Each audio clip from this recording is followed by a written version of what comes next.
You don't fall apart in public. You fall apart in private. You replay conversations long after they're over. You imagine what people meant by that look, that tone, that silence. You feel tension in your chest over things that haven't even happened yet. You scroll, compare, react, defend, and all internally, and no one sees it. On the outside, you function. On the inside, you are constantly negotiating with anxiety, frustration, and quiet resentment. You tell yourself you just need better circumstances. But what if the real problem isn't your circumstances? What if it's the way your mind has been trained to respond to them? Stoicism was built for this exact modern chaos, even though it's ancient, not as a motivational trend, not as emotional suppression, but as a philosophy of emotional control, resilience, discipline, acceptance of reality, and inner sovereignty. And today we're going to explore 10 things Stoicism fixes in your life, the ones no one talks about, not the obvious ones, the subtle fractures, the silent weaknesses, the invisible leaks in your mental strength. Let's begin. First, Stoicism fixes your addiction to control. Most people don't realize how much energy they waste trying to control what was never theirs to control.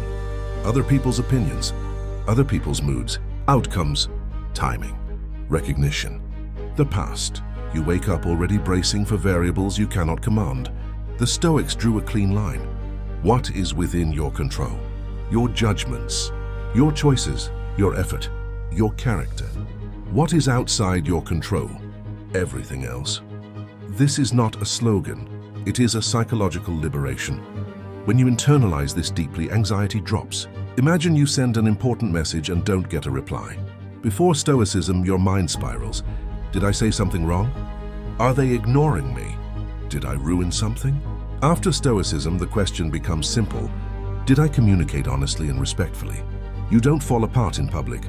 You fall apart in private. You replay conversations long after they're over. You imagine what people meant by that look, that tone, that silence. You feel tension in your chest over things that haven't even happened yet. You scroll, compare, react, defend, and all internally, and no one sees it. On the outside, you function. On the inside, you are constantly negotiating with anxiety, frustration, and quiet resentment. You tell yourself you just need better circumstances. But what if the real problem isn't your circumstances? What if it's the way your mind has been trained to respond to them? Stoicism was built for this exact modern chaos, even though it's ancient, not as a motivational trend, not as emotional suppression, but as a philosophy of emotional control, resilience, discipline, acceptance of reality, and inner sovereignty. And today we're going to explore 10 things Stoicism fixes in your life, the ones no one talks about, not the obvious ones, the subtle fractures, the silent weaknesses, the invisible leaks in your mental strength. Let's begin. First, Stoicism fixes your addiction to control.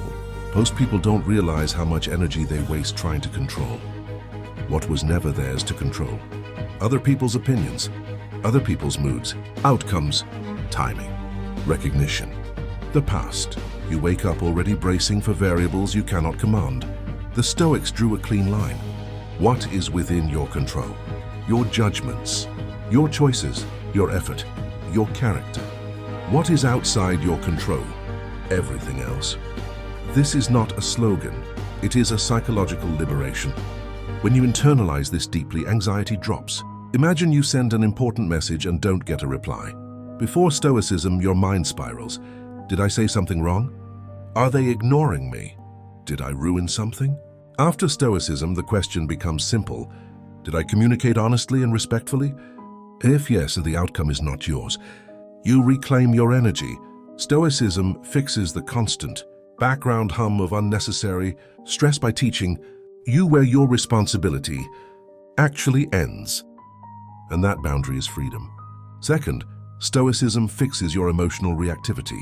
Most people believe they are thinking when they are actually reacting. A comment triggers you. A delay irritates you. A minor inconvenience shifts your entire mood. You don't choose the emotion. It chooses you. Stoicism introduces a powerful interruption. Between stimulus and response, there is a space. And in that space, you can examine your interpretation. Not suppress the emotion. Examine it. What belief is creating this anger? What expectation is behind this disappointment? Is this event truly catastrophic or just inconvenient? Emotional mastery is not numbness. It is leadership. When you begin to question your first reaction, instead of obeying it, your entire nervous system becomes steadier. You stop being hijacked by every external shift, and that stability changes everything. Third, Stoicism fixes your dependence on comfort. Modern life has trained you to avoid discomfort at all costs. Bored, scroll. Tired, quit. Challenged, distract. Uncomfortable, escape. But comfort, when worshipped, weakens resilience. The Stoics practiced voluntary hardship, not to suffer but to train. Cold mornings, simple meals, difficult conversations faced directly. Why? Because endurance over comfort builds psychological armor. When you deliberately expose yourself to manageable discomfort, you expand your tolerance. So when life delivers unavoidable discomfort, and it will, you are not shocked.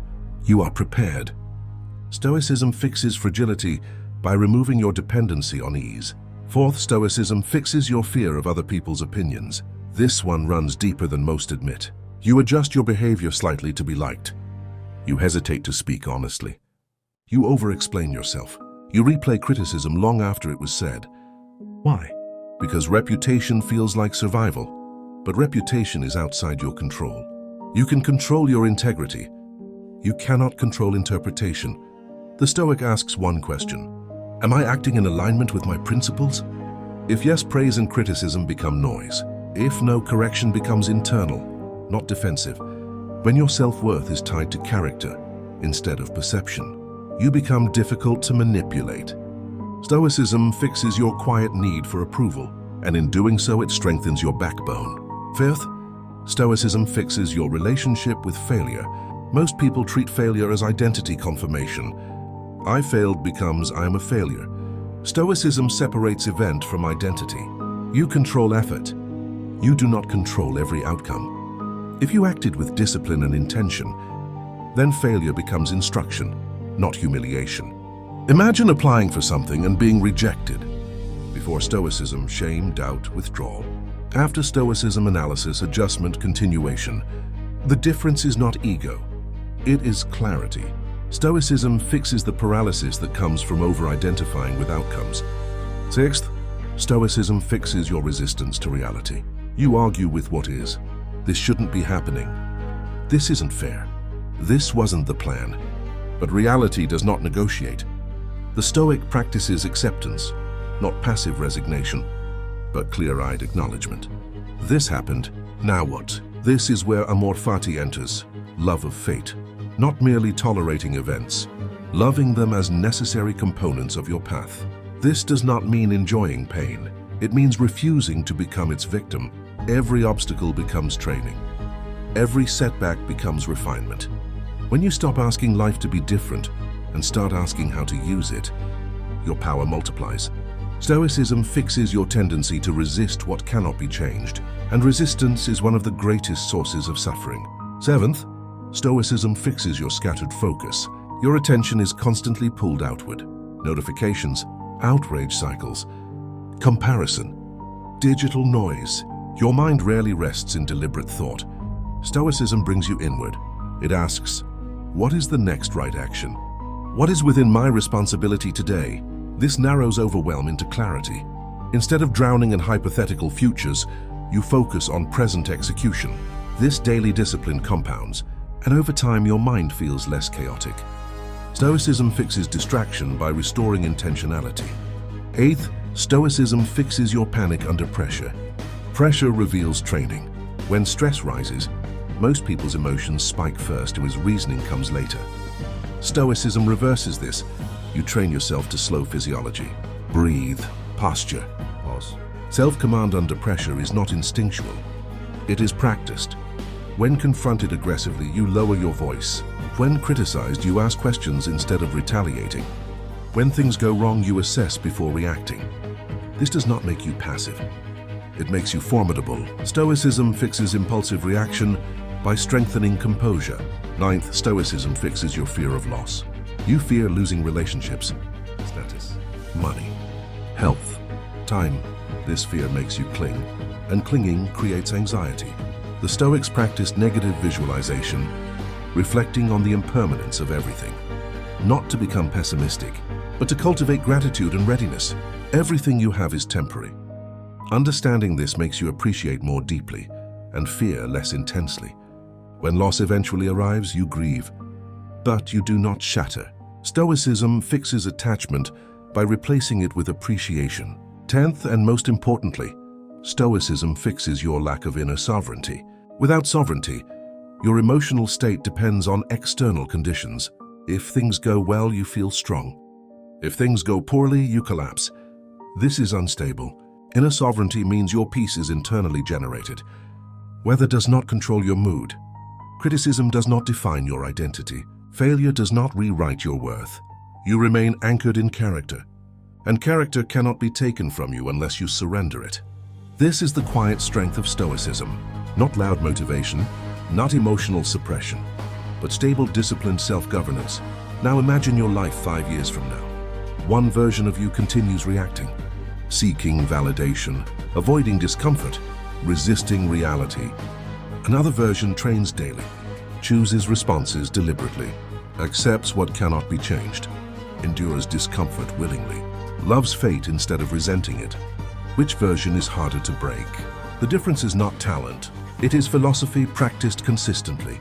Stoicism does not eliminate pain. It eliminates unnecessary suffering. It does not remove difficulty.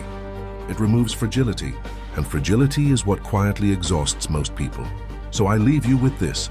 If your peace depends on everything going your way, how secure is your peace? And if the only territory you truly own is your mind, are you governing it?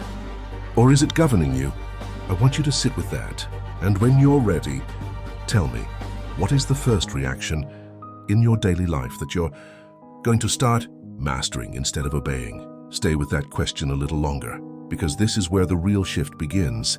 Most people consume philosophy like inspiration.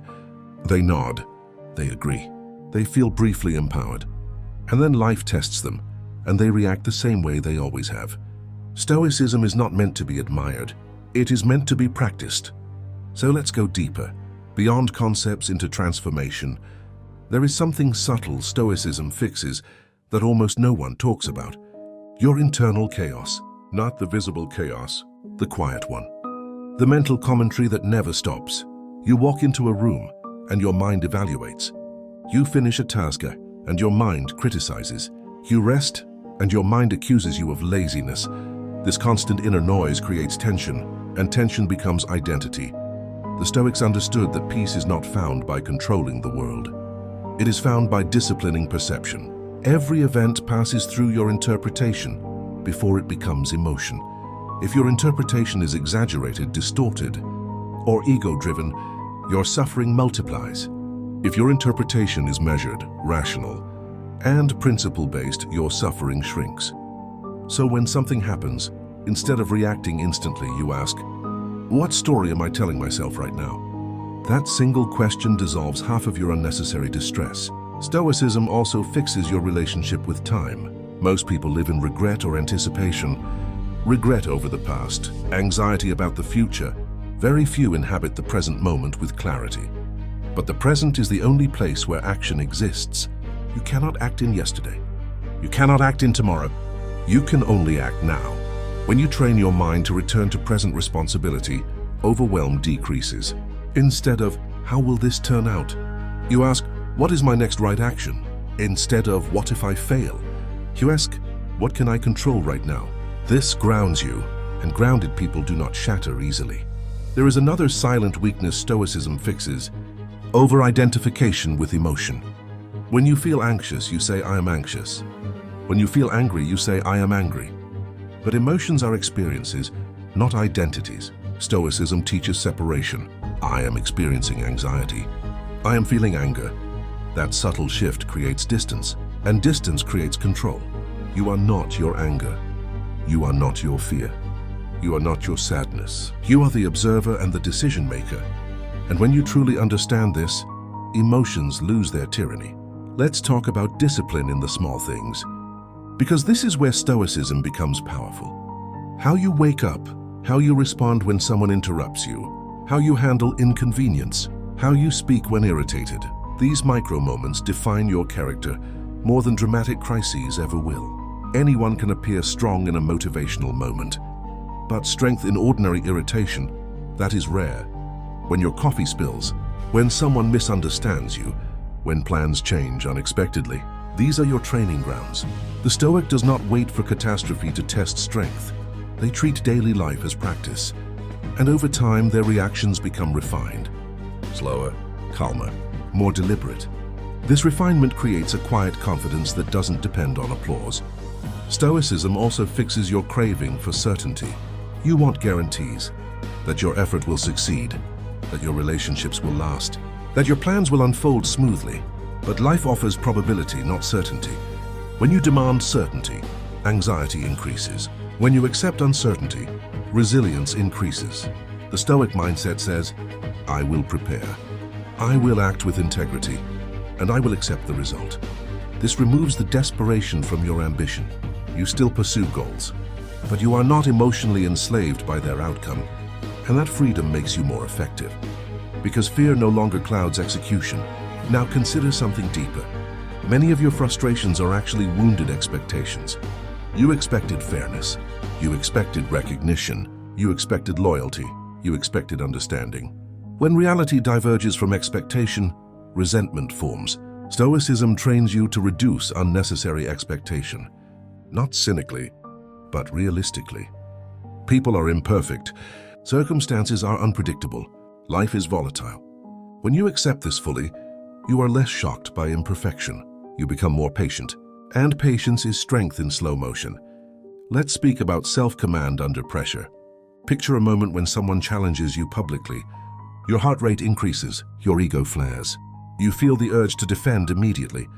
Most people obey that urge. The Stoic pauses. That pause is everything. In that pause you ask, will this response strengthen my character or weaken it? That single reflection filters impulsive reactions.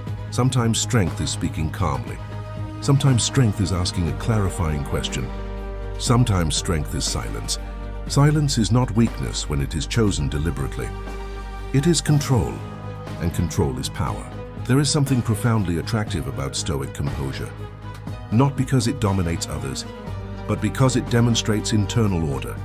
When you are not easily provoked, people trust you. When you do not exaggerate setbacks, people respect you. When you remain steady in chaos, people look to you. This is not about influence. It is about stability. And stability begins internally. Now imagine integrating all of this. You wake up and focus on what you can control. You approach discomfort as training. You interpret events rationally. You accept outcomes without collapse. You love your fate instead of resenting it. Over months and years, your nervous system adapts. You become less reactive, less anxious, less dependent on approval, more focused, more deliberate, more sovereign. This is not dramatic transformation. It is gradual reinforcement. And gradual reinforcement builds something strong enough to withstand storms. But here is the truth no one wants to hear. Stoicism will not make your life easier. It will make you stronger. You will still face rejection. You will still experience loss. You will still encounter unfairness, but you will not be internally destroyed by them. And that is the difference between fragility and resilience, between dependence and sovereignty, between reaction and mastery. So as we close, I want you to reflect deeply. Right now in your current life, what situation feels heavy? Is it truly unbearable, or is it revealing a skill you haven't trained yet? If you applied Stoicism fully, separating control from chaos, embracing discomfort, practicing Amor Fati, commanding yourself under pressure, how different would your response look? How different would your life look in 1 year? And the most important question, if your mind is the only territory you truly own, are you strengthening its defenses daily? Or are you leaving the gates open for every external event to invade? I want you to answer that honestly, because the path to inner sovereignty doesn't begin with motivation. It begins with awareness, and awareness begins now. Awareness begins now, but awareness alone is not enough. You can see your weaknesses clearly, and still repeat them tomorrow. Stoicism becomes transformative only when awareness turns into discipline. So let's talk about what that discipline actually looks like in real life, not in theory. Each morning before the world touches you, there is a window, a small quiet window. In that space, you decide who you will be, not what will happen, not how others will behave, not what outcomes you'll receive. You decide your posture toward reality. The Stoics practiced this intentionally. They would remind themselves, today I will meet impatience. Today I will meet ignorance. Today I will meet selfishness. Today I will meet difficulty. Not to become cynical, but to eliminate surprise. When you expect friction, you don't react to it with shock. You meet it with preparation. This single habit fixes one of the most destabilizing forces in modern life: unmet expectations. There's something powerful about not being surprised by human behavior. When someone interrupts you, when someone misunderstands you, when someone fails to show up the way you hoped, instead of saying, "How could they?" you say, "Of course, humans are imperfect," and you move forward without emotional drama. Stoicism fixes the drama in your reactions, and drama is exhausting. Let's go deeper into Amor Fati, love of fate. This is not passive acceptance. It is radical alignment. If something happens, it is now part of your path. Resisting it does not erase it. Complaining does not reverse it. But using it transforms it. You lose an opportunity. Instead of replaying it endlessly, you ask, what capacity is this building in me? Patience? Humility? Creativity? Resilience? When every event becomes training, nothing becomes wasted. This mindset alone makes you psychologically dangerous in the best way, because nothing can stop you. Everything strengthens you. Now consider how much of your stress comes from imagined futures. You play scenarios in your head. What if this goes wrong? What if they leave?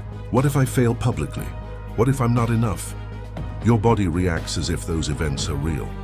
But they are not. Stoicism pulls you back to the present. Right now, in this exact moment, are you in danger, or are you rehearsing danger? The mind, when untrained, confuses imagination with reality. The Stoic trains attention. Return to breath. Return to posture. Return to immediate responsibility. This dissolves unnecessary suffering. There's also something else. Stoicism fixes your ego's need to win every interaction. When someone disagrees with you, you feel compelled to prove, to dominate, to correct. But what if your peace is more valuable than your victory? Self-command under pressure often means choosing not to escalate. Not because you are weak, but because you are disciplined. The Stoic understands. If you must raise your voice to feel powerful, you were never powerful to begin with. True power is control over yourself, not control over others. And here's something few people admit. You don't just suffer from big events. You suffer from small daily irritations. Traffic, delays, slow technology, minor disrespect, unexpected inconvenience. Individually, they are small. Collectively, they drain you. Stoicism reframes them. Instead of "this ruined my mood," it becomes "this is my practice." Patience is practiced in traffic. Composure is practiced in disagreement. Acceptance is practiced in delay. Daily inconveniences become training grounds. And when you treat them that way, your frustration decreases. Because frustration comes from believing life should be smoother than it is. But life is friction, and friction strengthens muscle. Over time, something shifts inside you. You stop looking for life to validate your emotional state. You create your emotional state. Calm is no longer conditional. Discipline is no longer situational. Integrity is no longer negotiable. This is inner sovereignty. You are no longer tossed around by headlines, opinions, or unexpected outcomes. You are anchored, and anchored people are not easily broken. Now imagine how this changes your relationships. You listen more. You react less. You interpret generously. You speak deliberately. You are not constantly defending yourself. You are not easily offended. You are stable, and stability builds trust. Stoicism doesn't make you cold. It makes you reliable. Reliable to yourself. Reliable to others. Reliable under pressure. And when loss eventually comes, because it will, you grieve with dignity. Not denial. Not collapse.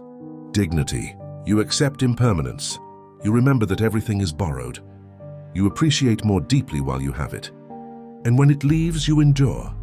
This is not emotional numbness. It is emotional maturity. So let's come back to you. Right now, there are probably 3 situations in your life causing tension. One involving uncertainty. One involving someone else's behavior. One involving your own self-doubt. Apply Stoicism to each. Separate control from chaos. Choose endurance over comfort. Examine your interpretation. Love your fate. Command yourself under pressure. What changes? Not the event. You. And when you change your internal posture, your experience of reality transforms. Stoicism does not promise perfection. It promises strength. It does not eliminate storms. It teaches you how to stand in them. It does not guarantee success. It guarantees self-respect. And self-respect is more stable than applause. So here is the final reflection I want you to sit with. If someone observed your reactions this week, your responses to stress, criticism, inconvenience, would they describe you as steady or as easily disturbed? Be honest, not judgmental. Honest. Because becoming mentally unbreakable is not about dramatic declarations. It is about mastering small moments repeatedly. And the next small moment is already approaching. When it arrives, will you react automatically? Or will you respond deliberately? That choice, made consistently, determines whether Stoicism remains philosophy or becomes your character. Tell me, what is one daily reaction you know you need to discipline first?